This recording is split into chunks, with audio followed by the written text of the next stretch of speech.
Well, let's get more now on the migration figures. Small boat crossings are down by more than a third this year, but last year was still the second highest number on record. Let's speak now to Dr. Mike Jones, Executive Director of Migration Watch UK. Very happy New Year to you. So what do you make of these figures? Well, there's been a slight downturn due to the weather conditions. You've got to realise that the number of channel crosses fluctuates from month to month, season to season. Overall, there has been a slight decrease due to the returns policy that the British government has with the Albanian government. However, the numbers are still too high, and they'll continue to grow this year if the Rwanda plan doesn't get off the ground. Yeah, and the Immigration Services Union saying actually the figures, 2023 figures, there was actually a glitch in their system, and they suspect that in 2024 the figures will jump. What are your predictions for this new year?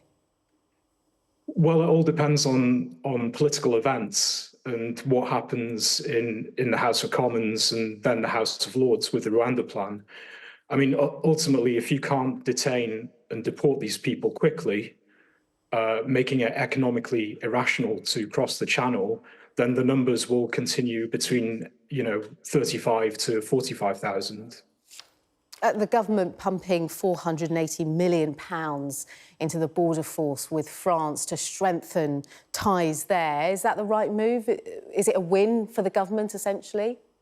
Well, it may make a difference at the margins, but ultimately we don't have a returns policy with France.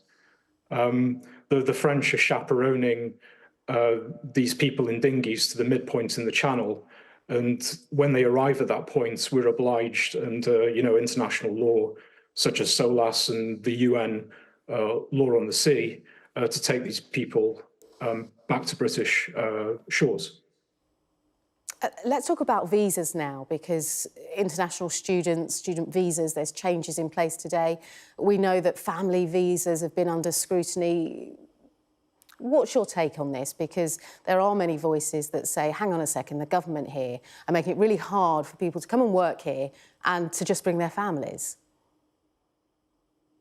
Well, I think the ban on postgraduate visas, obviously excluding PhD students, is very sensible. I mean, when I graduated in 2005, that's a very long time ago, but the number of student visas doled out was around 200,000. Latest figures this year, including dependents, it's just shy of 650,000. And many of these dependents are economically inactive and impose a net burden on the British taxpayer. What about the area of social care there? Lots of people from abroad prop up that system. Is that going to see a dent in care services for people up and down the country?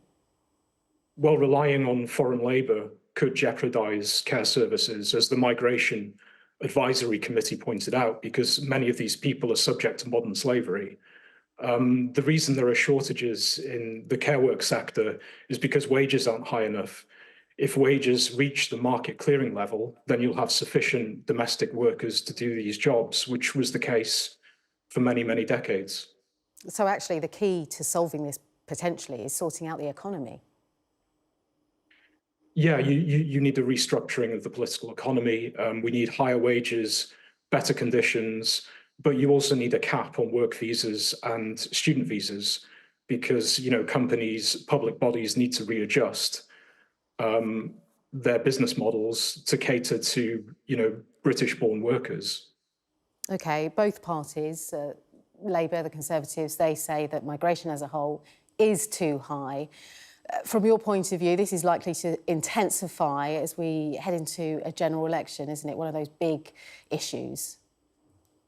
Yes, it's, what they call a valence issue. It's of huge concern to large numbers of people, and it's quite salient. But political parties and politicians talk the talk, but they don't walk the walk. They're quite Janus-faced when it comes to immigration. They'll often promise to reduce numbers, but when you look at their actual policies, the numbers will either stay the same or they'll increase, which is what we've seen with the Conservative government. OK, well, really good to get your thoughts. Appreciate that, Dr. Mike Jones. Thanks so much.